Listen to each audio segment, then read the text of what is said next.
Hey guys, I'm Anna, and today I'm going to show you how to get borrow feature on Cash App.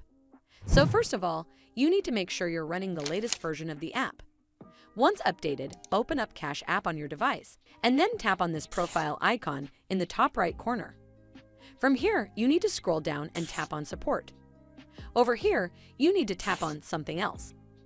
Once you're on this screen, scroll down and tap on Cash Card. Again, scroll down to the bottom and tap on Contact Support. And then click on Not About a Transaction. From here, tap on Chat to contact customer support. Now briefly explain the issue to the Cash App representative, and hopefully this will fix the issue.